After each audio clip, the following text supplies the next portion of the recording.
Hola, muy buenos días. Mi nombre es Willy Betancourt, soy coordinador de eventos del ICMD y tengo el gusto de ser su anfitrión y moderador en este webinar titulado Diagnóstico con Inteligencia Artificial, organizado por el ICMD y Fujifilm. Agradecemos profundamente su presencia e interés en este espacio de conocimiento, donde vamos a explorar justamente lo que viene siendo cómo la inteligencia artificial está transformando los procesos de diagnóstico, la incorporación en equipos biomédicos y así como los servicios que ListenD puede ofrecer. Estaremos justamente en este instante iniciando nuestra sesión. Estamos por esperar un par de minutitos, un par de segunditos en lo que se nos conectan más asistentes, pero vamos a ir dando inicio. Les presento el programa del día de hoy. Vamos a iniciar principalmente hablando acerca de la inteligencia artificial y la medicina desde sus inicios. Estaremos también hablando acerca del proyecto MySyn, la revolución de la inteligencia artificial y sus diferentes usos, los avances en algunas de las especialidades, algunos equipos de Fujifilm. Vamos a conocer qué hace y a qué se dedica ListenD. Y por último, vamos a tener una sesión de preguntas y respuestas. Adicional a eso, por su valiosa participación, por el tiempo que se tomaron, pues vamos a tener una premiación por esta participación. Les voy a dar un poquito de resumen en cómo vamos a estar dirigiendo esta participación. Lo ideal es que en el chat que vamos a estar teniendo en pantalla, ustedes van a poder generar preguntas, van a poder generar interacciones, pero adicional vamos a tener una sesión de preguntas. Son 3 preguntitas súper básicas relacionadas con lo que viene siendo el webinar en específico. Solamente una de ellas tiene respuesta correcta e incorrecta y las demás son preguntas sin ningún tipo pues de inconveniente. Y lo ideal es que puedan responder como se sientan más seguros ustedes, ¿de acuerdo? Pues dando el preámbulo de este anuncio parroquial, vamos a iniciar con nuestra primera pregunta. En esta sesión la competencia va a iniciar. La idea es que ustedes participen, puedan hacer su votación. Su votación les va a aparecer en pantalla, ¿de acuerdo? Para que pues estemos aquí listos, preparados, puedan darle picar a su votación, a su respuesta. Y una vez que hayamos dado esta respuesta, pues vamos a iniciar con la primera pregunta. ¿Cuál fue una de las primeras especialidades médicas en aplicar la inteligencia artificial? Aquí tenemos 4 opciones. Enseguida les presento la votación para que ustedes puedan verlo en su pantalla. Voy a dar un par de segunditos para que ustedes puedan votar. Exacto, correcto. Muchas gracias por su participación. Unos segunditos más para poder dar el inicio ya completo de lleno a nuestra sesión.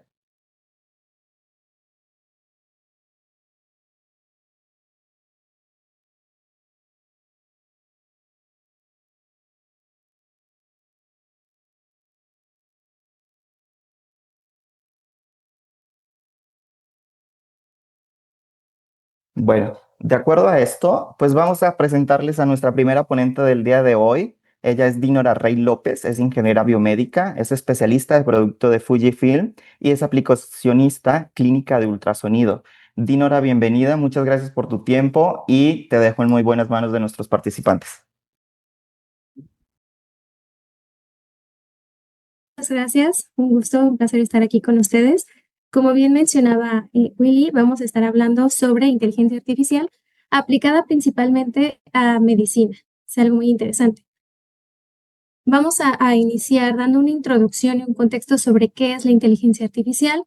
Yo sé que últimamente este concepto se ha puesto de moda, sin embargo, tiene mucho tiempo en uso y principalmente bastantes años de aplicación. Resulta curioso que desde 1960 a 1970 la inteligencia artificial tuvo una utilidad, ¿no? Principalmente en la medicina. Vamos a hablar un poquito sobre esta área.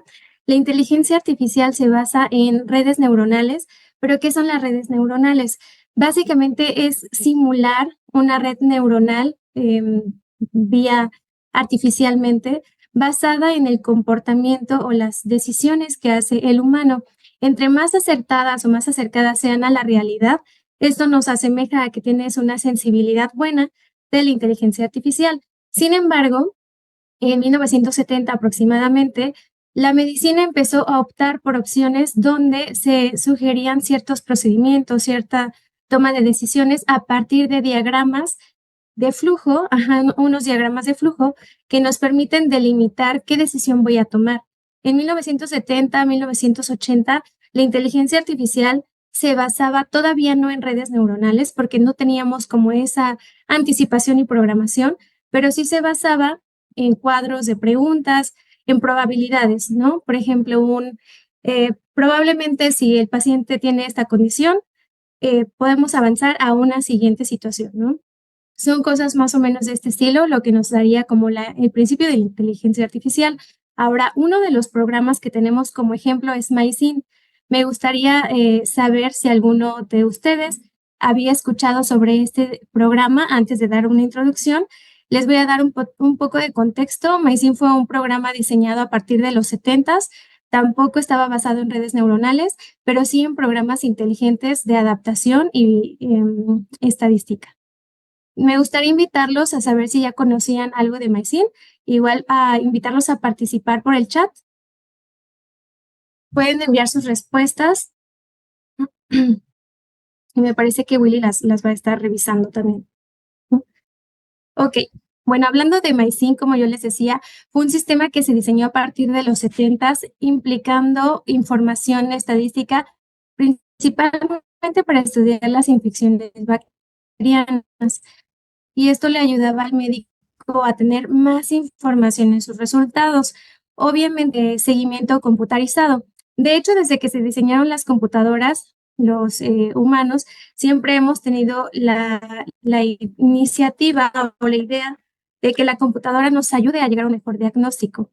Y esa es la principal como planeación que se tiene, ¿no? MySyn se fundó en estos años, sin embargo, pudo ir avanzando, tuvo algunas limitaciones, pero fue uno de los pioneros para empezar a hacer programas inteligentes con base en datos, en un conjunto de información. La que sigue, por favor. Muy bien. Ahora, ¿qué revolución ha tenido la inteligencia artificial? Hablando un poco de precedente, vamos a dividirlo a partir de las redes neuronales que yo les decía. Son redes neuronales convolucionales que son una simulación de una red neuronal humana para llegar a un resultado. Vamos a dividirlo en tres etapas. Hablamos de 1970 a casi 1990-80, que se le llama como una etapa de pre-red neuronal. Es decir, que aquí no usaban redes neuronales como yo les mencionaba, pero sí usaban ya sistemas computarizados de análisis, los cuales son conocidos como CAD. Seguramente alguno de ustedes ha escuchado la palabra CAD, que es la abreviación en inglés. También se basaron en test de Turing y bueno, hubieron demasiadas investigaciones en esta época para hacer un programa de protocolos y saber llegar a un resultado. Aquí, de las primeras aplicaciones en la medicina que tuvo la ventaja de tener esta utilidad fue la radiología, porque se empezaron a implementar programas para identificación de patrones, toma de decisiones a partir de una serie de preguntas y estadística. La segunda etapa la vamos a dividir por un desarrollo de las redes neuronales. Esto empieza como en 1980, 88, y a partir de esta época empiezan a implementar estos programas ya computarizados. También se les conoce como aprendizaje inteligente, porque a partir de un conjunto de datos que engloban un estudio, un sector de población, se van a sacar estadísticas. Y a partir de estas estadísticas, entonces pueden desarrollar una probabilidad de resultados. Como yo les decía, la radiología fue una de las áreas de la medicina que tuvo las ventajas de ser de las primeras en usar este tipo de sistemas y, por ejemplo, hablando de equipos médicos, la radiografía de tórax fue una de las que tuvo la primera implementación y MySyn, que fue desarrollado después ya con redes neuronales. Ahora, la tercera etapa, hablaríamos a partir de 2012 en adelante, ya se hizo un desarrollo de redes neuronales inteligentes o a lo que se le conoce como deep learning o aprendizaje profundo. Quiere decir que cada vez las redes neuronales tienen una evolución y una autocorrección rapidísima comparado con la etapa 2. Aquí estamos en una etapa de desarrollo de inteligencia artificial superando las etapas anteriores, pero con mucha implementación en la medicina.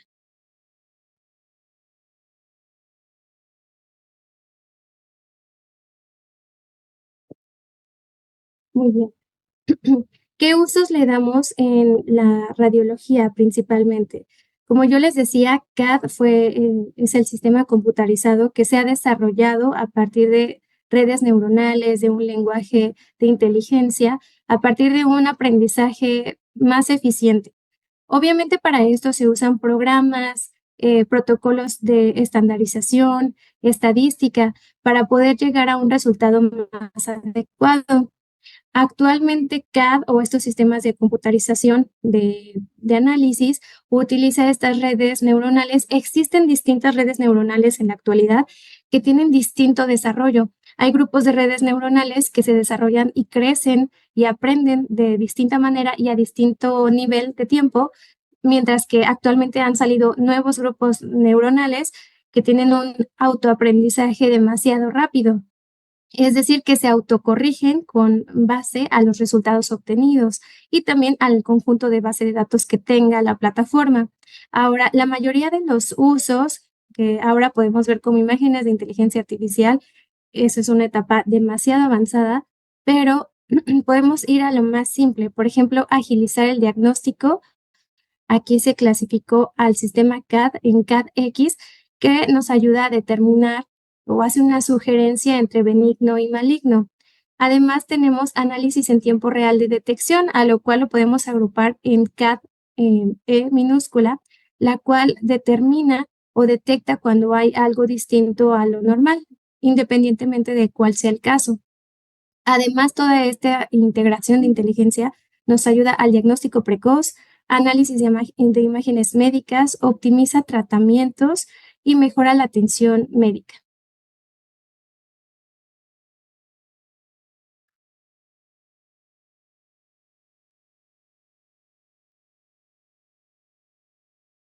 Los avances en las especialidades.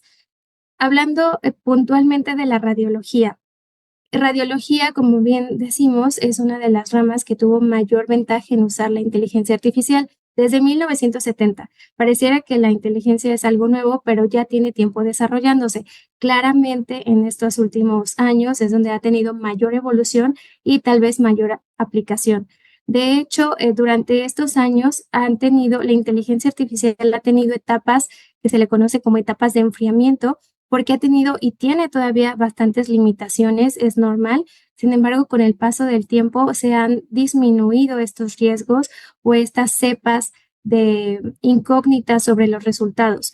En las primeras etapas, hablamos de 1988, 1990, tuvo sus etapas de enfriamiento, por así decirlo, donde se detuvieron los estudios. Sin embargo, ahora hay universidades, empresas grandes que se dedican a desarrollar sus propios grupos de sistemas, tanto CAD como redes neuronales, a las cuales se les conoce como un conjunto de datos y poner a prueba qué tan sensibles son al resultado final. Hablando específicamente de los equipos médicos para radiología, tenemos segmentación de imágenes. Esto se debe a los patrones y al análisis que podemos hacer como en distintos tipos de plano para llegar a un resultado. Como les decía, estos grupos de inteligencia funcionan a partir de un reconocimiento, primero de figuras, de patrones, después van evolucionando a una interpretación, es decir, de acuerdo al área en el que se encuentran, vamos a segmentarlo en qué podría ser, si la forma de una flor, la forma de un perrito, obviamente esto de acuerdo a los datos. Después le sumamos la información extra que tiene que ver con la clasificación y bueno, de ahí podemos dar un resultado.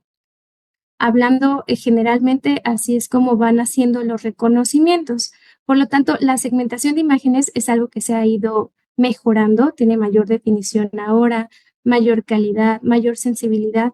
Por eso es normal que al principio no tengamos como tanta confianza en las herramientas y eso es muy válido, ya que actualmente, por ejemplo, existen los grupos de radiología internacional que ya establecieron los protocolos ideales y reglas que deben cumplir estos programas de inteligencia artificial antes de dar por hecho que son estrictamente formales o que son confiables.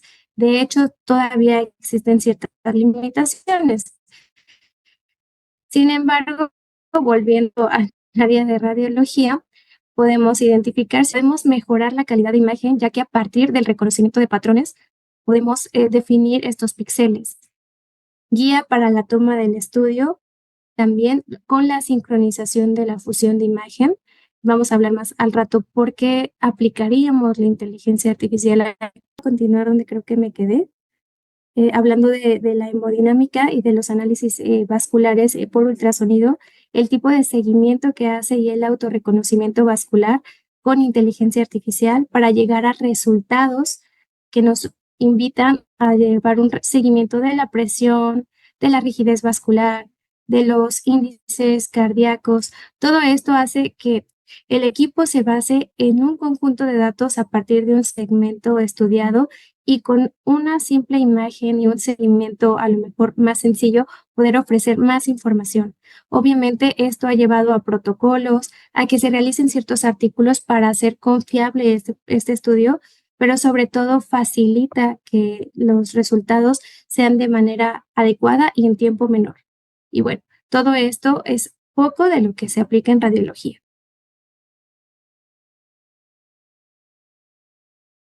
Sin embargo, ginecología y obstetricia, como bien sabemos, en México es de las especialidades con mayor población. Tenemos bastantes equipos, pero sobre todo bastantes médicos especialistas que cada día buscan crecer este conocimiento y sobre todo implementar tecnología nueva. Hablando especialmente para seguimiento obstétrico, la inteligencia se aplica mucho para evaluar la biometría fetal, para evaluar la flujometría y sobre todo llegar a un acercamiento y evaluar los posibles riesgos. Actualmente ciertos protocolos nos marcan nuevas mediciones para llegar a una sensibilidad mayor y definir si hay un riesgo o el procedimiento, el crecimiento fetal va adecuadamente. Ahora, esta evaluación de riesgo obstétrico sigue creciendo con distintas aplicaciones. Podríamos implementar flujometría o software de flujos pequeños, pero también la elastografía. Y la elastografía es un mundo completamente nuevo en la inteligencia artificial. Sin embargo, ya se implementa desde hace tiempo. Existen muchas herramientas que ofrecen soluciones automáticas para dar mayor información y todo lo que sume en la información a un estudio va a beneficiar siempre al paciente, ¿no? Y al diagnóstico. Ahora, la detección con mayor precisión la podemos ofrecer siempre y cuando estemos usando herramientas de buena calidad y una imagen que nos ayude a definir lo que es real y detectar lo que está haciendo un efecto o un artefacto ecográfico.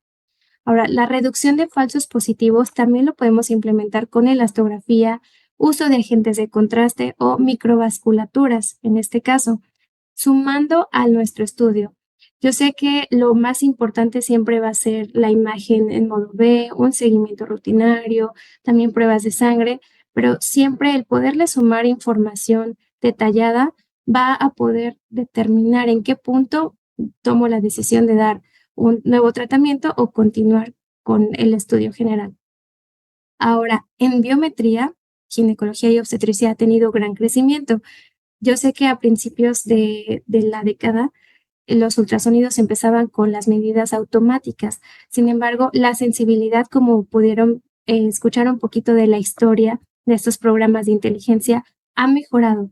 Como bien decíamos al principio, los sistemas CAD, el lenguaje de este procesamiento de sistema era un poco más tardado en definir cuándo era real y cuándo no, y además se basa en un sector, en un grupo poblacional. Por ejemplo, si mi equipo se diseñó en Corea, pues seguramente la sensibilidad es más acertada para la población de Corea. Sin embargo, ahora con los protocolos estandarizados para todo software que tenga inteligencia artificial, estrictamente deben cumplir una regla de que confiamos o de que el sistema confía en los resultados y que está basado en un grupo bastante amplio. Ahora, la detección temprana y la dependencia de la calidad de imagen son variables que siempre van de la mano para el seguimiento gineco-obstétrico. Yo sé que se relaciona mucho con la radiología, pero le quisimos dar como un énfasis ya que es un grupo bastante amplio y con muchas aplicaciones también.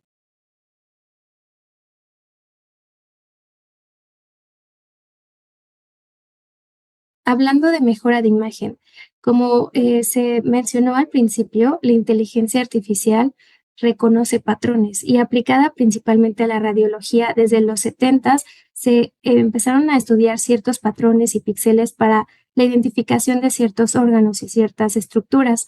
Ahora, con Deep Learning o el lenguaje profundo y el aprendizaje generativo, logra identificar y definir bordes, además de lesiones o ciertas estructuras. Esto a partir de un conjunto de imágenes. Por ejemplo, el sistema puede trabajar a partir de un grupo de imágenes de hígado para identificar lo que puede ser normal o anormal y sobre todo perfeccionar esa calidad. Existen ciertos parámetros y ciertas funciones o software que nos ayudan a tener esa claridad y cada vez con mayor limpieza. Puede ser que algunas, al saturar ese parámetro, sea demasiado evidente que no es real, sin embargo, siempre nos ayuda estratégicamente a limpiar una imagen o a definir más ciertas estructuras. En este caso, por ejemplo, Carving Imaging, que seguramente por el nombre ustedes podrían determinar a qué se refiere, hace un tallado en los bordes o en los límites de ciertas estructuras. Esto es muy importante, ya que no está haciendo un cambio en, por ejemplo, una densidad de línea, en una persistencia, es decir, que lo haga más lento. Solamente está definiendo ciertas estructuras a partir de un lenguaje de inteligencia artificial. Es decir, que la inteligencia artificial no solamente se dedica a diagnosticar o detectar cuando algo es maligno o benigno, sino que también para definición de bordes o sensibilidad en la imagen. Por ejemplo, en la imagen que tenemos en la esquina superior izquierda, podemos identificar que son imágenes de hígado. Sin embargo, pueden notar a alguien la diferencia. Seguramente los que usan mucho el ultrasonido rápido puedan identificar qué es lo que tienen de diferente. Igual los invito a participar por el medio del chat. Bueno, y además eFocusing. eFocusing es un sistema de inteligencia artificial también aplicado a la imagen que ayuda a englobar un foco multimodal en toda la pantalla. Y esto, como pueden ver en la imagen, perfecciona también la dirección de los haces. Pareciera que solo el equipo físico es lo que determina una buena calidad de imagen, pero también el software integrado ayuda a limpiar estas estructuras. Ok. Entonces, bueno, los que gusten participar en el chat pueden respondernos qué diferencia hay entre una imagen y otra. Y principalmente, seguro muchos han de reconocer que las estructuras se definen más, pero sobre todo también el contraste y la suavidad. Del lado izquierdo parece que vemos la imagen un poco difusa, pero del lado derecho se puede intensificar más las estructuras y se ve más contrastada. Eso sin perder la ecogenicidad que tenemos de todo el órgano o la parte interna y externa.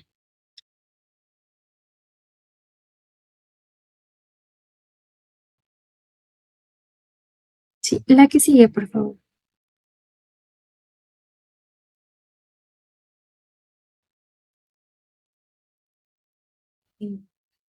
Sin embargo, no solamente la calidad de imagen es algo fundamental de un crecimiento, pero si fue el principio de la inteligencia, ahora vamos avanzando a una especialización, hablando de microvasculaturas, hablando de las estructuras y la identificación de los bordes.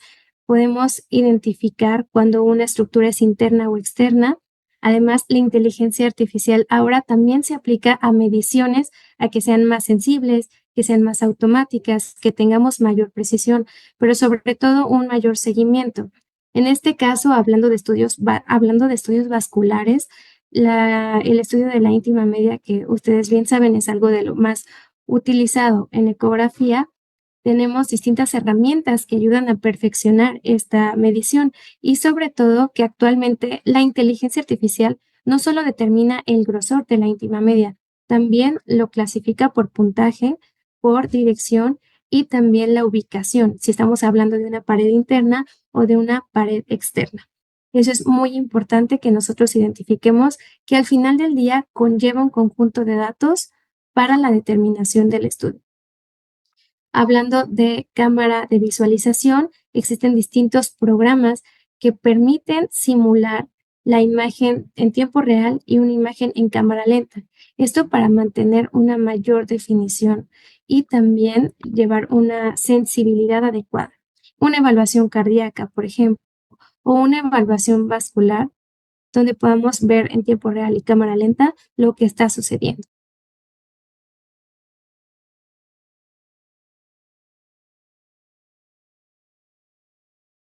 Si hablamos de color, estamos hablando de un mundo, ya que el color se originó en Japón, hablando de tecnología para ultrasonido, y bueno, una de sus principales cualidades es que nos ayuda a identificar las direcciones. Perfecto. Además de eso, existe Doppler poder que se utiliza para tener mayor sensibilidad en la vasculatura, pero actualmente seguro han escuchado muchos programas, muchas licencias que se llaman Flow, etcétera, con este nombre que nos ayuda a identificar que es una licencia de microvasculaturas. ¿Pero qué son las microvasculaturas? Las microvasculaturas son pequeños vasos vasculares más pequeños de los vasos grandes o de los estándar. Ahora, se utiliza principalmente para tener esa visibilidad, como esa apertura de visión, pero la inteligencia artificial ha abarcado también parte del color, no solamente para aumentar la definición y la resolución, ¿no? Sino también para limpiar lo que es el color, para mantener una frecuencia adecuada sin mezclar el artefacto de un tejido. En este caso, pusimos de ejemplo una de las funciones y Flow es una licencia que tiene bastante tiempo en el mercado, que tiene buena definición para color. Existe esta función como un Doppler de potencia de mayor resolución y sensibilidad que podemos ver en la imagen del lado izquierdo. Ahí tenemos una imagen ecográfica de tejido mamario, hablando de un nódulo, y vean la sensibilidad que tiene.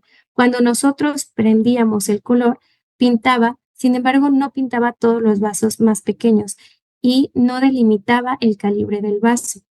Ahora, si yo lo comparo con la siguiente imagen que está del lado derecho, prácticamente estamos viendo toda la red interna y también las fibras musculares. Acá va la explicación de lo que hace la inteligencia artificial actualmente. Como pueden ver en el diagrama de abajo, les puse un poquito de cómo es que funciona el color. El color llega a pintar buena sensibilidad a una resolución intermedia, que es el que tenemos en color rojo, es como una elipse color roja, y ese sería un gráfico que representa el funcionamiento de color. Ahora, el Doppler de potencia, que tiene bastantes años en el mercado también, es una definición de color, sensibilidad al flujo, pero vean que se encuentra acá abajo. Es decir, no tiene tan buena resolución en la imagen, pero sí que determina velocidades un poco más pequeñas o más bajas que el color. Por esto es que muchas veces se utilizaba el Doppler de potencia para estudios de mama, estudios de próstata, es identificar vascularidades pequeñas. Ahora con la nueva tecnología, en este caso, por ejemplo, eFlow, estudia los vasos pequeños, pero va limpiando la superficie del vaso para delimitar bien el tamaño, es decir, respetar los calibres pequeños. Sin embargo, seguimos creciendo y aumentamos a un software de mayor sensibilidad. En este caso, ponemos ejemplo DFI, que se encarga no solamente de mantener esa buena resolución, sino que también identifica velocidades más bajas de lo normal. Por ejemplo, en el diagrama lo encontramos hasta arriba en la resolución, pero a la vez lo encontramos en las velocidades más bajas, casi llegando a cero. Este software se ha implementado en bastantes estudios oncológicos, llegando a un 88% de sensibilidad comparada o similar a usar los agentes de contraste, que como bien sabemos, usar agentes de contraste tiene obviamente una mayor definición, sin embargo, lleva un costo, un riesgo para el paciente y también un tiempo limitado. Ahora la inteligencia se encarga de que ese artefacto producido por el movimiento del tejido empiece a ser menos visible y poder identificar específicamente los vasos. Obviamente esto se basa a partir de nuevo de un conjunto de datos de información vascular.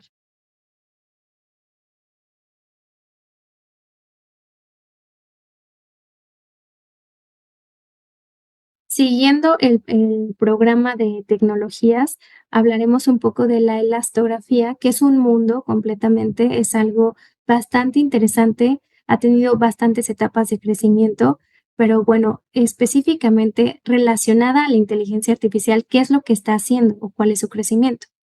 Como bien saben, la elastografía se basa a partir de datos de rigidez, pero sobre todo el haz de sonido del ultrasonido que sale contra la piel y regresa para identificar la rigidez o la velocidad con la que regresaron. A partir de esa información se crean los mapas de colores que tenemos aquí, o bien conocidos como elastogramas. Bien, ¿cómo se genera entonces o qué hace ahora la inteligencia artificial? Hay muchas marcas que aplican este tipo de tecnología para automatizar el protocolo y sobre todo hacerlo más rápido y más sensible. En este caso pongo de ejemplo HighStrain, que es uno de los programas que permite mantener el elastograma de manera activa y no perder la visualización y mantener la buena sensibilidad. Esto para evitar errores, para hacer más rápido el estudio y sobre todo hacer menos presión al paciente. Otra de las herramientas que utiliza inteligencia artificial es la segmentación adecuada. Es decir, que en automático el equipo determina la sección que es mejor o la ideal para hacer una cuantificación entre tejido graso y tejido rígido o sobre lesión y tejido graso. El equipo determina cuál es la región ideal y el tamaño ideal. Esto para reducir el tiempo y sobre todo basado en estudios, en este caso pusimos estudios de tejido mamario basado en imágenes mamarias para la correlación de patrones. Y o en otro caso, existen herramientas que también permiten acelerar el tiempo del estudio, es decir, que el equipo determina cuál fue la mejor toma a partir de ciertas variables. Va estudiando que el elastograma se llene completamente, que el elastograma sea homogéneo y además que tenga una relación con las ondas de sonido que él recibió. Esto nos ayuda a tener mayor confianza en que la toma que yo estoy evaluando o el cuadro en el que yo me voy a basar para sacar un mejor diagnóstico sea preciso. Entonces, al final del día, la inteligencia artificial implementada a la elastografía automatiza, optimiza y hace más precisa la obtención, no solo en la elastografía strain, también en la elastografía cuantitativa, donde los resultados que nos ofrece en kilopascales y velocidad nos sugiere cuando es algo benigno o maligno. El simple hecho de hacer este tipo de relación ya está utilizando inteligencia artificial.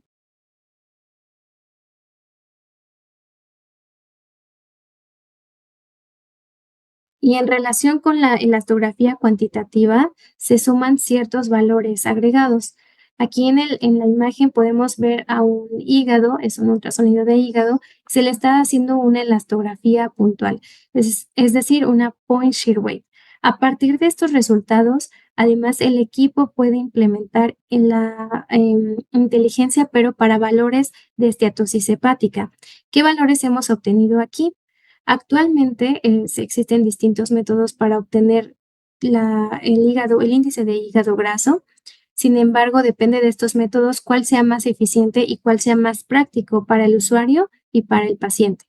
Ahora, medir automáticamente el valor promedio y además la desviación estándar de los resultados conlleva a una agrupación, a un lenguaje de aprendizaje que el equipo ya tiene programado y ponerlo a prueba. Además, se compara con datos de referencia que el equipo ya tenga integrados a partir del grupo relacionado de procesamiento de imagen, de la estadificación de tipos de órganos. Obviamente aquí hablamos de hígado, pero todo este tipo de información de resultados cuantitativos conlleva a un grupo de información relevante. En este caso, vean el ejemplo de la elastografía, donde con una sola toma ustedes están lanzando distintos haces al paciente para tener una mayor estadificación. La elastografía no es un solo envío de sonido, sino que en una sola toma estamos enviando 10 distintas para llevar un conjunto de datos y sobre eso el equipo nos regresa la estadificación, es decir, el IQR, el promedio, la media y bueno, al final los porcentajes. que como bien saben es parte del protocolo de la elastografía.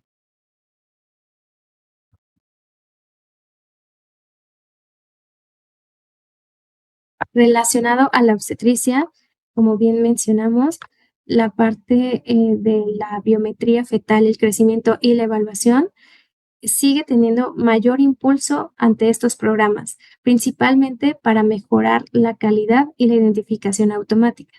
Otra ventaja es que nos permita editar esa sensibilidad, es decir, que después de haber marcado la biometría fetal, nos permita editar o modificarla, ya que tal vez no se adecuó perfectamente a la imagen que nosotros estamos viendo.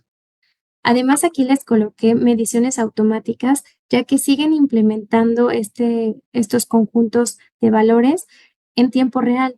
En este caso, pongo AutoFS, que nos permite medir la fracción de eyección y la fracción de acortamiento del corazón fetal de manera automática y en tiempo real. Además, el 3D y 4D que siguen avanzando, sabemos que una parte importante de la implementación de la volumetría se enfoca mucho al estudio de endometrio, estudios de enfermedades y patrones mollerianos, que es muy importante y que actualmente ha crecido este tipo de información o este tipo de estudios en Latinoamérica. Ahora, la reconstrucción volumétrica no solamente se basa en la membrana o la matriz del transductor, ya que existen nuevos programas que permiten hacer una reconstrucción a partir de un eje libre, normalmente así lo pueden encontrar, donde ustedes al colocar distintas líneas, el equipo va a hacer una reconstrucción a partir de una formación de datos. Y esto aunado con la anatomía que ya tiene prevista, digamos, o preregistrada el equipo. Y sin dejar de lado este tipo de tecnología aplicada también a flujos, que los flujos, como bien sabemos y vimos hace ratito, tienen esta implementación de sensibilidad, pero que también pueden llevarnos a una 3D o 4D en flujometría. Es decir, que este flujo da la apariencia de tener un 3D, 4D, sin tener una reconstrucción, pero una mejor visualización de velocidades, de intensidad, de realce y de brillo. Eso es muy interesante. Ahora, eh, para no dejar de lado la fusión de imagen, se me hizo como muy importante mencionar que en la obstetricia también la fusión de imagen es posible y principalmente se utiliza para procedimientos de intervención, donde el seguimiento y la sincronización de las imágenes se hace de manera automática.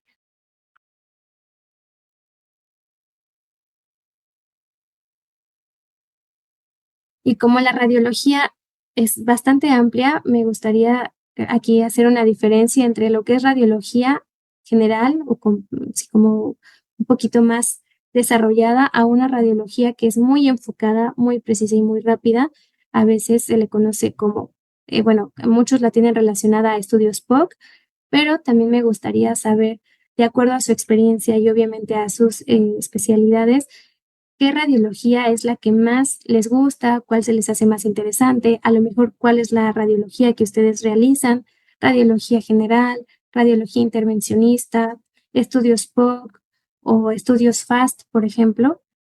Igual los invito a participar a través del chat, dando un poquito de diferencia entre estos tipos de radiología y especialidades. Tenemos de un lado ecógrafos o equipos que se enfocan a un estudio completamente no voy a decir como desarrollado, sino que le dan un tiempo para llegar a una conclusión un poquito más profunda. Y también existe la radiología que va enfocada a determinar si hay un derrame pleural, si existe algo que se tenga que hacer de manera de emergencia. Por lo tanto, son equipos que son al punto de pie de cama del paciente. Son estudios que salen en urgencias y sobre todo que necesitamos que sean a tiempos precisos.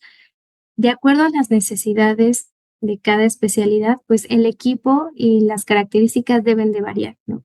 Por eso se me hizo importante también mencionarlo, que en ecógrafos de punto de atención seguramente lo están utilizando especialistas que estén en urgencias, anestesiólogos, de cuidados intensivos, cuidados críticos, todo esto que requiere tiempos efectivos. Del otro lado, existe una ecografía que no requiere un tiempo, no tiene un tiempo límite para sacar un estudio y sobre todo requieren de hacer un estudio extensivo al paciente para llegar a un diagnóstico o una conclusión. Dinora, tenemos un par de preguntitas aquí, si me apoyas, porfa, leyéndolas. Gracias. Así, no las había visto. Ok. ¿Qué significa POC?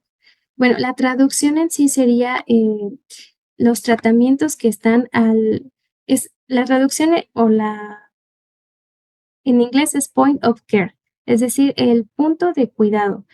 Quiere decir que estamos hablando de estudios o sí, como de diagnósticos que se requieren hacer en ese momento. Point of care es un cuidado en ese momento porque no tienes más tiempo o no tenemos más tiempo para llegar a un resultado final o a un diagnóstico. También, por ejemplo, han escuchado POCUS, que es como el conjunto de point of care, pero también aplicado en el ultrasonido, o estudios FAST, que también es una abreviación en inglés, pero hace referencia a los estudios que se tienen que hacer a menor tiempo para resolver el caso o para llevar a un estado tranquilo al paciente, ¿no? Que no corra riesgos. Esa es la diferencia a un estudio de radiología general, donde el paciente no corre ningún riesgo, no requiere de alguna intervención inmediata a partir del resultado que nosotros le demos. No sé si con esto logré contestar un poco la pregunta. Y bueno, Guillermo nos hace otra pregunta que dice, además de además de la especialidad médica, ¿será el momento preciso? En caso de sala de urgencias, la inmediatez es importante para estudios detallados. Las radiografías en gabinete. Correcto. Justamente la necesidad que tiene el especialista al sacar un resultado final es muy distinta.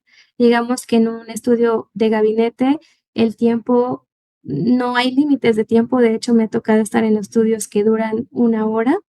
Sin embargo, cuando estamos en el área de quirófano, urgencias, el tiempo corre. Aquí tenemos 1 minuto simplemente para acercar el ultrasonido, ver que no haya un derrame, que todo esté bien. Hacemos estudios de abdomen. También existen estudios de emergencia en ginecología y en obstetricia para evaluar el riesgo de crecimiento fetal, pero esto es al momento para poder hacer una segunda evaluación o poderlo, como se dice, asignar a otra área y ver si es alguien que requiere una atención inmediata o puede esperar a un siguiente diagnóstico. Pero aquí la importancia y la necesidad es que el equipo no puede ser de encendido lento, el equipo no puede ser demasiado estorboso porque las áreas son pequeñas y además la gente está corriendo. Por lo tanto, requieren que el equipo sea práctico, que el equipo sea pequeño, que el equipo sea fácil de encender, pero sobre todo fácil de usar y que nos lleve al resultado necesario. Son necesidades distintas que los equipos también se enfocan a desarrollar y que actualmente la inteligencia y los grupos de redes neuronales con el aprendizaje profundo han empezado a determinar, ok, mi equipo va determinado a urgencias, necesito practicidad, o mi equipo va enfocado al área de radiología general o investigación, pues voy a implementar aplicaciones que no requieran de tiempos límite. Es más, que tengamos un tiempo extensivo para hacer muchos análisis. ¿Ok? Muchas gracias por sus comentarios.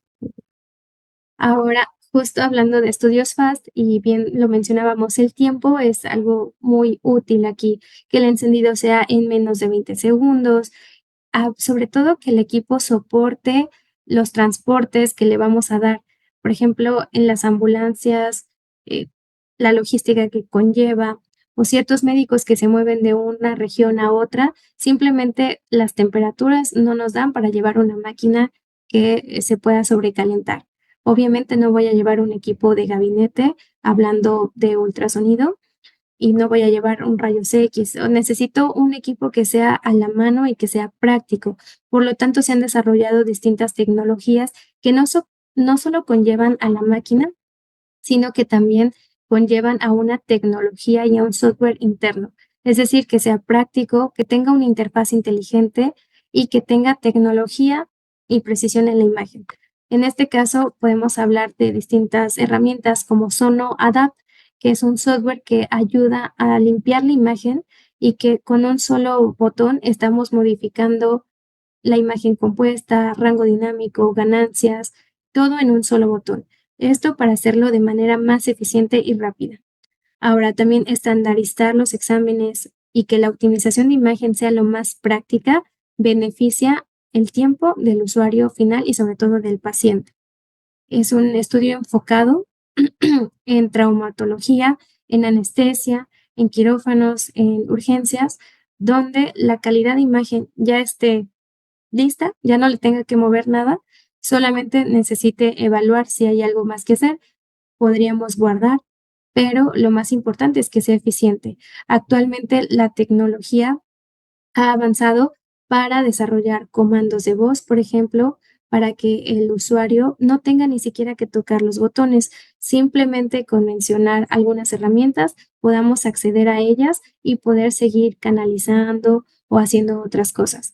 También existen ahora códigos, si se les llama como lectores de código de barras, para hacer más rápida la lectura y subir al paciente de manera eficiente al equipo.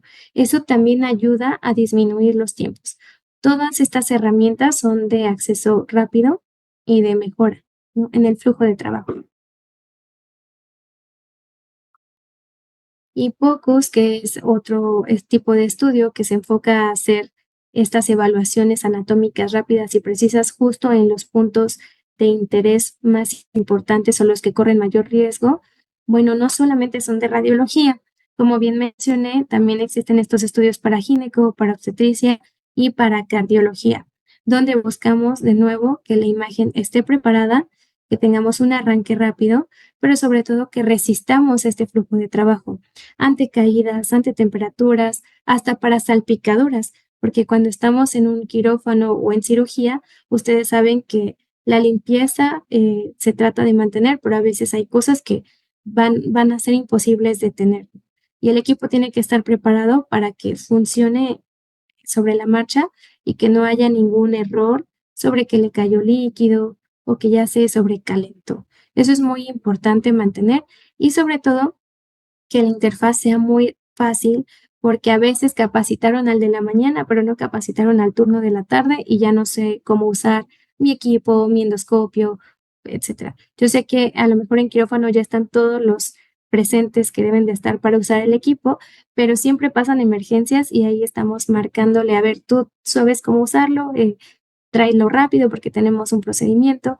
Eso suele pasar y que el equipo que vayamos a usar, independientemente de cuál estemos hablando, que sea lo más práctico y más fácil de acceder, siempre facilita el uso en estas áreas. Por lo tanto, hablábamos de que son equipos completamente distintos, pero que tienen esta aplicación de programas de aprendizaje inteligente para mejorar, pues, el flujo de trabajo.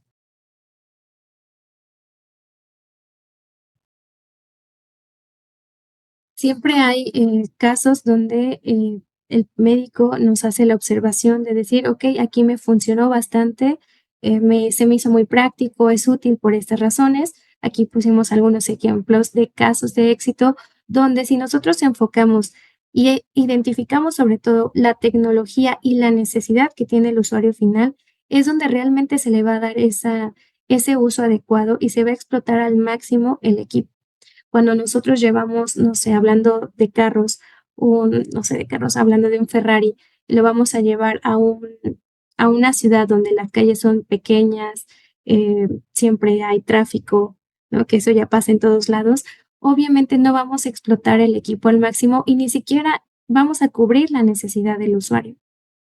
Es importante identificar todas estas cosas, también como usuario final, saber qué es lo que me conviene, qué es lo que quiero aprender, siempre creciendo de la mano, ¿sí? Con la tecnología, renovándonos y tomando en cuenta, así un poco de conclusión sobre la inteligencia artificial, que siempre nos ayuda, sin embargo, no está sustituyendo al radiólogo. sé que han existido, como dijimos, etapas de esta inteligencia donde se ha dicho que va a sustituir al radiólogo y otras especialidades, lo cual es falso, ya que la inteligencia no lo va a suplir. Sin embargo, el radiólogo que se actualice en tecnología, software e inteligencia artificial seguramente va a tener mayor desarrollo que aquellos que no vayan avanzando conforme a las actualizaciones. También es muy cierto que esta inteligencia artificial o conjunto de datos, etcétera, simplemente se ha desarrollado y ha tenido mayor eficiencia y sensibilidad, pero sigue teniendo bastantes limitaciones. Limitaciones en la estandarización, limitaciones en dónde se probó, es decir, en qué región poblacional está evaluado. Tendríamos que llevar las mismas aplicaciones a distintos países, a distintas regiones, para decir, ok, los resultados son apropiados de acuerdo a mi caso, de acuerdo a mi sector. Esa es una de las limitaciones. Otra es la capacitación y el entrenamiento que tienen los médicos para cada aplicación, porque actualmente salen muchas cosas, muchas herramientas y ha sido difícil llevar el protocolo y la reglamentación de cada una. Y bueno, por último, quedaría que entre distintas tecnologías van saliendo distintas licencias o números de corte, clasificación, determinación de benigno maligno, y esto ha complicado también el hecho de poder protocolizar e identificar cuál es la más ideal.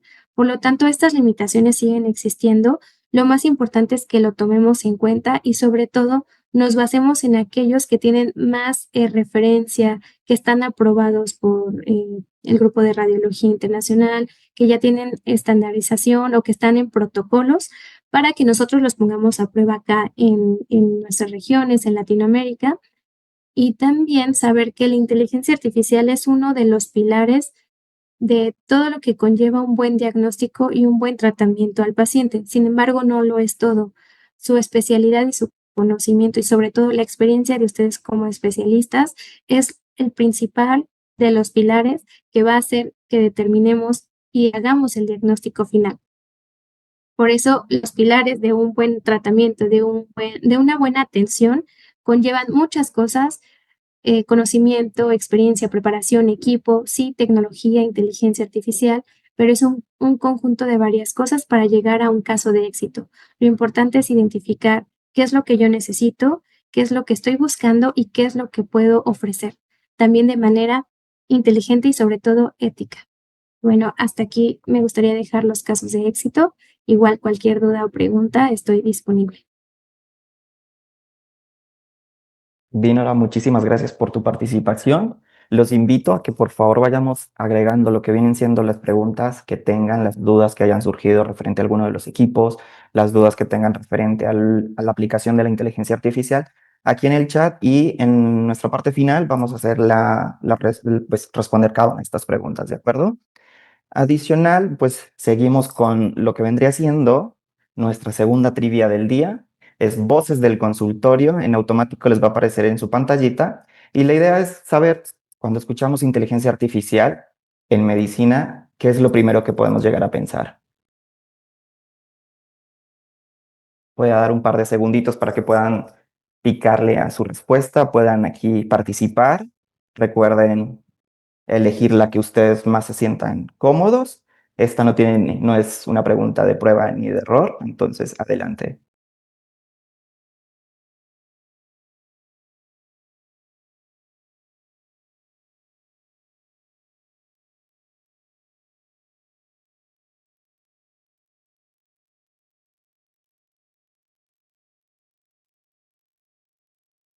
Y bueno, dando seguimiento a nuestro itinerario del día, les voy a presentar a Andrea Mancera. Andrea Mancera es nuestra directora comercial del ICMD. Ella nos va a hablar acerca de todos los beneficios que pueden llegar a tener con nosotros.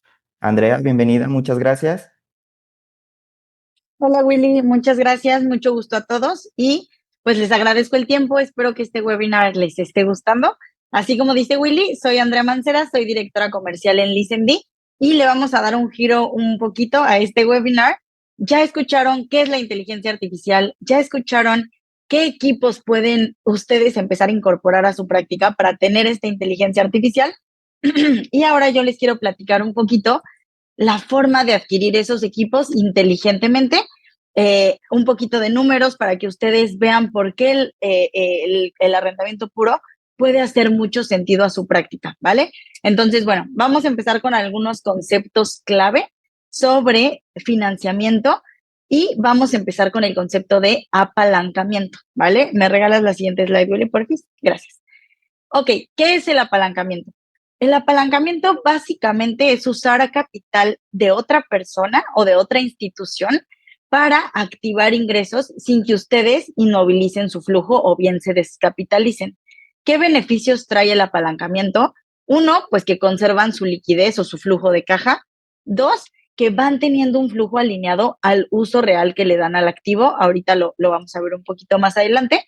Una ventaja fiscal inmediata y una buena gestión del riesgo. ¿Cuál es un tipo de apalancamiento y bien un tipo de financiamiento? El arrendamiento puro, que hoy en día es el ideal para médicos. ¿Por qué?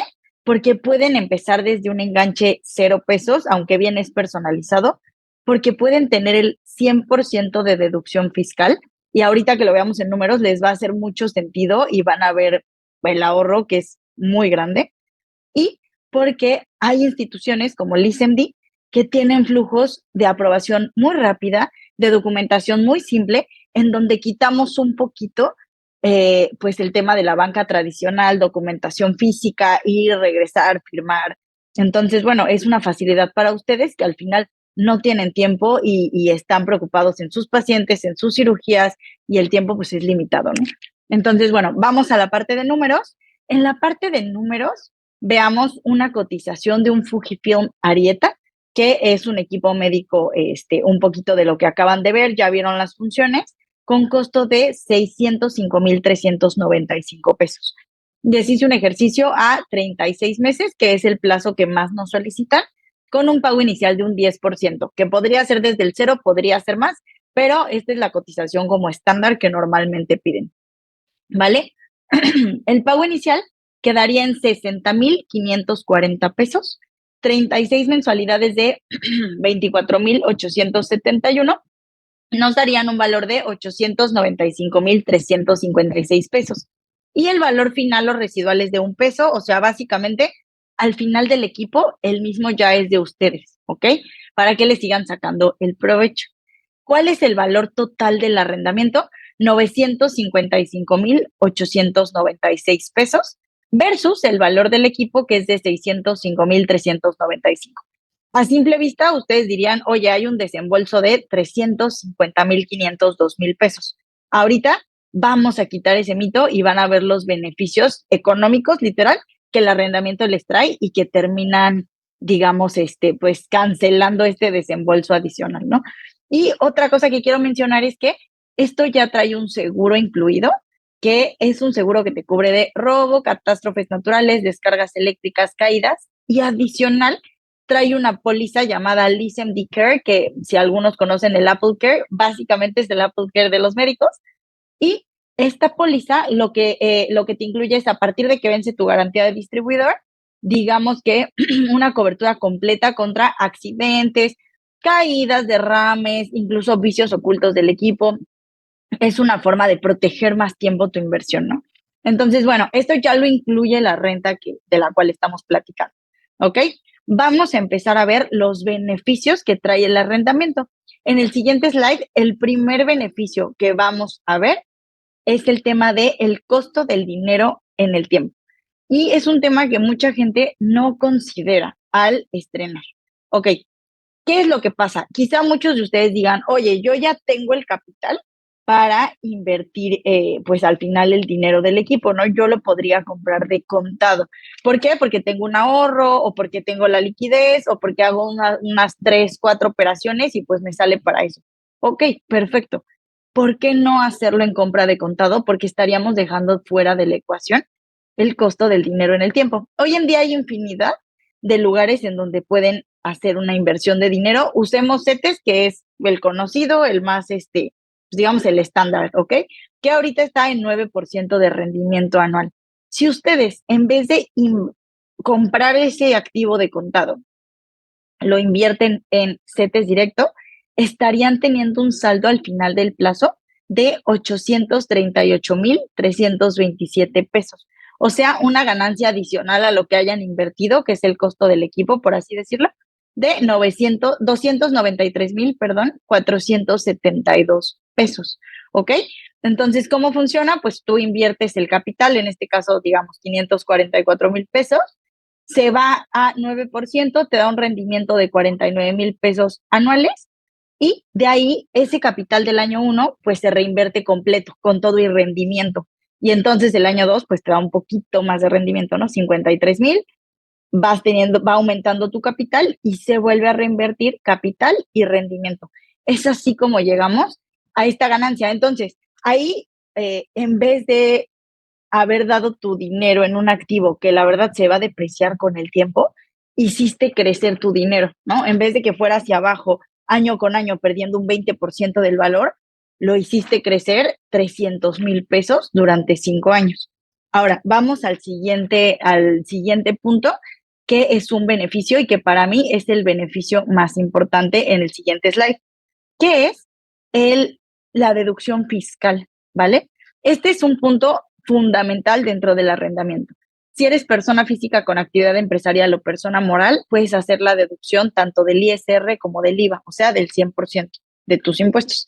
Si eres reciclo o cualquier otro régimen, puedes hacer el ahorro de IVA, que es el 16%, no de ISR, pero bien o mal sigue siendo un ahorro total, ¿ok?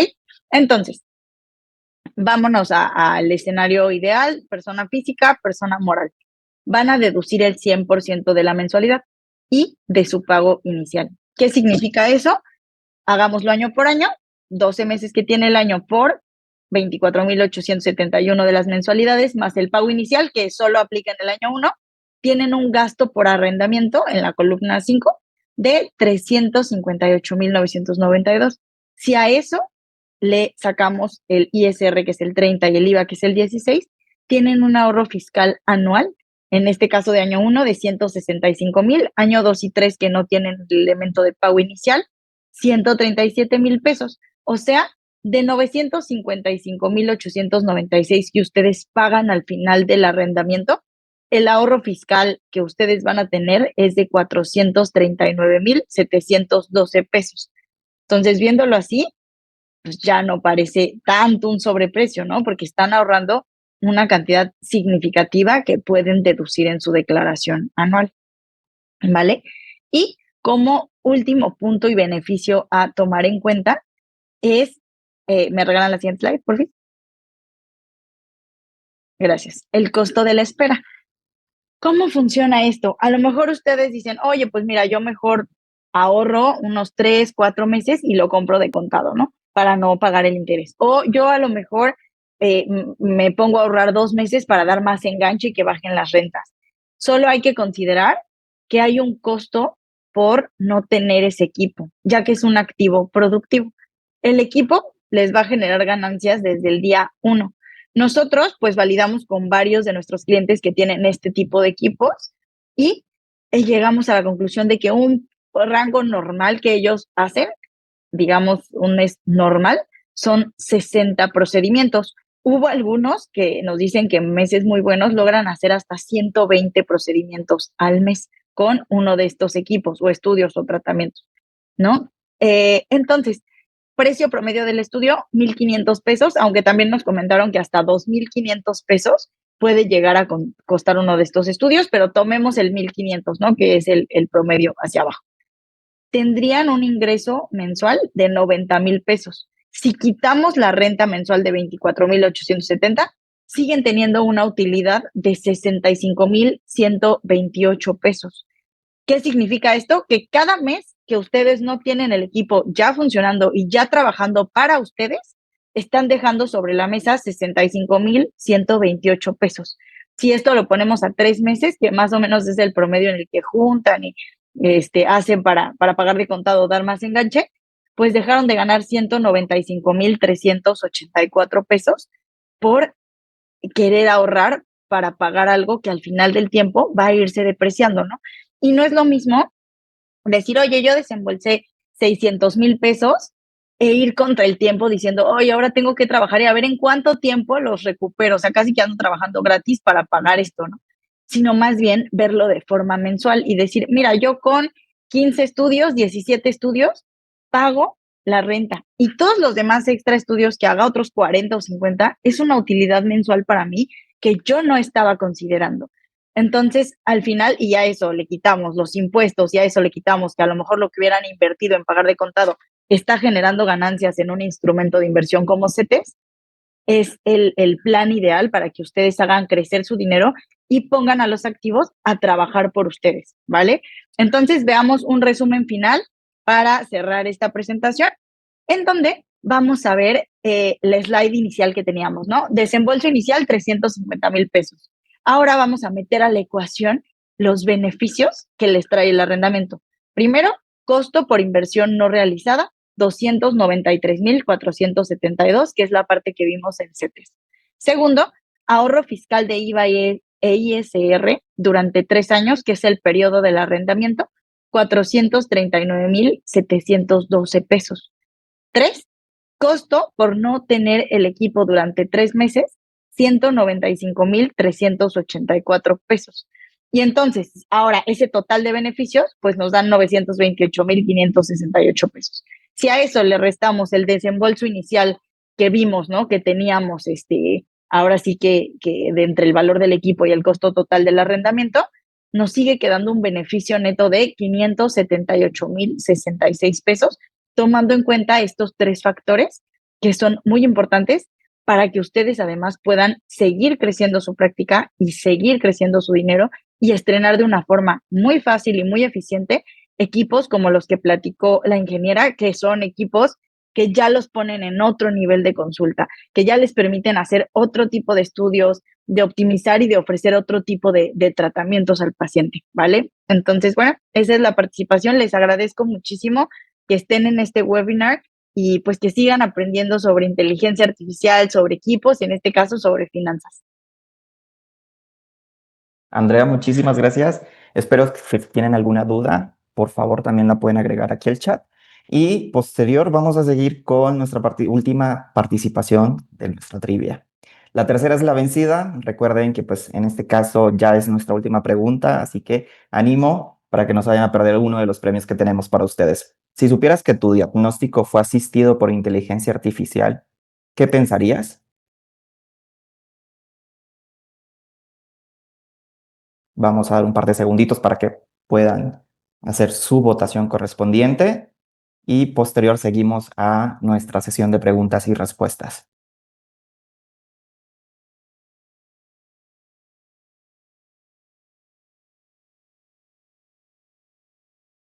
Dicho esto, pues Dinora, tenemos por aquí un par de preguntitas. Porfa, apóyanos con la pregunta número 1 y porfa, puedes leer el nombre del doctor que realizó la pregunta para darle la respuesta correspondiente. Gracias.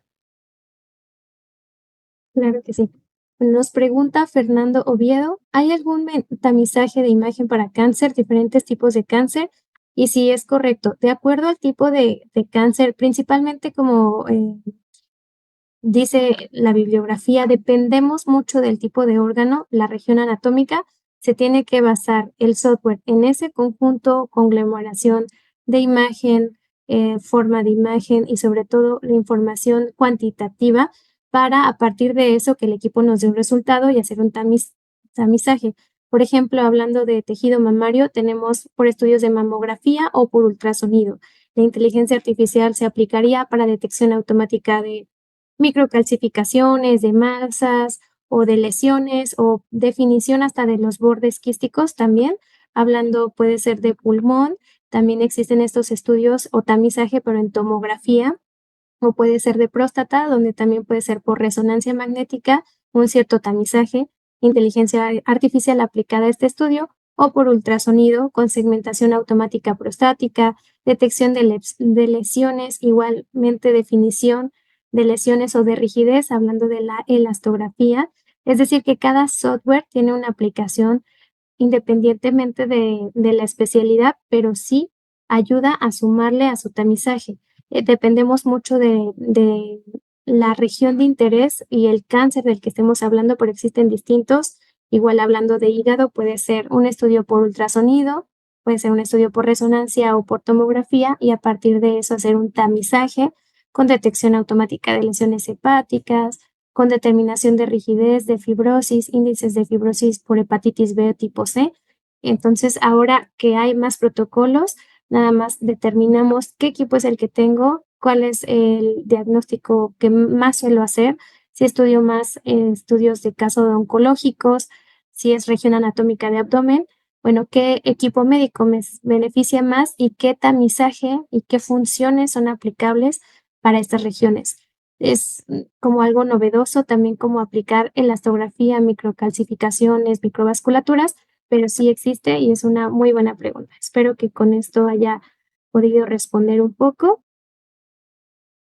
Y bueno, la segunda pregunta es de Iván, que me parece que eso yo no lo podría contestar. Creo que nos pueden apoyar a responder la segunda pregunta. Yo voy. Súper. El beneficio es mayor para una persona física o persona moral. Así es. Las personas físicas o personas morales, o bueno, este régimen fiscal permite hacer deducciones tanto de IVA como de ISR, ¿ok? Eso quiere decir que de tu mensualidad puedes deducir el 30%, que es el ISR, y el IVA, que es el 16%, lo que hace una deducción del 100% de tus impuestos, ¿ok? Ahora, otros regímenes que hay, reciclos, sueldos y salarios, esos regímenes no pueden deducir ISR, ¿ok? Entonces, únicamente gozan de la deducción del IVA, o sea que solo puedes deducir el 16% versus 16 más 36 sobre el monto que se puede deducir como persona física y como persona moral, ¿ok? Ese es un poquito cómo funciona, y por eso las personas físicas o morales gozan de una mayor reducción de pago de impuestos o de una mayor deducción del monto total, ¿vale? Muchas gracias, Andrea. Dinora, tenemos otra preguntita para ti por aquí. ¿Nos ayudas, porfa? Sí. José Ángel Morales nos pregunta qué tipo de soluciones conocen que están disponibles para un mejor diagnóstico de casos atípicos de diabetes. Bueno, principalmente esta enfermedad va relacionada y es difícil a veces anticiparnos hablando de tal cual equipos, pero sí existen muchos métodos y estrategias que se pueden utilizar. Como bien saben, principalmente herramientas de laboratorio avanzada, pero sobre todo también un monitoreo continuo de esta enfermedad, análisis clínicos sanguíneos, monitoreo de glucosa, obviamente. Hablando en la relación a la inteligencia artificial, existen programas y sé que existen protocolos y software que sí nos ayudan a sugerir una probabilidad del avance que tiene de acuerdo a los resultados que se obtuvieron en laboratorio y su historial clínico. También existen programas hechos por CAT, que hablábamos de inteligencia artificial, que nos ayudan a predecir un riesgo a partir de la genética y el fenotipo, dependiendo obviamente de la historia clínica. Y bueno, estos algoritmos nos ayudan a identificar tendencias. Podría decirse que eso es lo que se puede implementar para anticiparnos a un avance o a llegar a ser un paciente diabético. Y existen sistemas de apoyo de decisiones clínicas o soluciones complementarias para este tipo de enfermedades, pero principalmente va a ser así en laboratorios, estudios del historial clínico y a partir de eso, pues avances. Serían más las consecuencias o repercusiones que ya conlleve tener este tipo de enfermedad, las que se puedan analizar más en equipos médicos, donde ya sea más visual o referente a equipos de imagen, por ejemplo. Pero igual con esto habré respondido. Dinora, muchísimas gracias. No tenemos más preguntas por el día de hoy, así que lo prometido es deuda. Por su participación, por haber dedicado este espacio, este tiempo para adquirir conocimiento, tenemos dos premios. El primer lugar es una tarjeta de Amazon por un monto de 5,000 pesos y el segundo lugar es una tarjeta de Amazon por el monto de 3,000 pesos.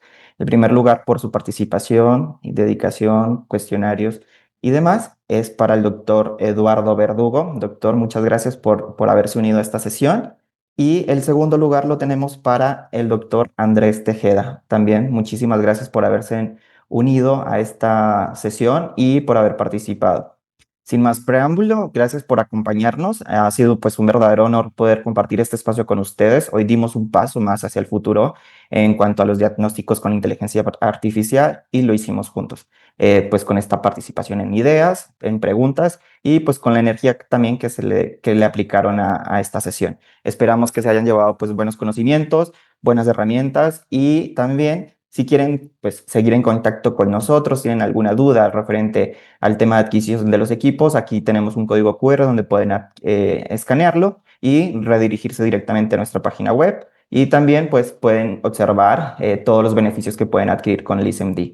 Esto es todo por el momento. Muchísimas gracias por su tiempo y dedicación y nos vemos hasta la próxima.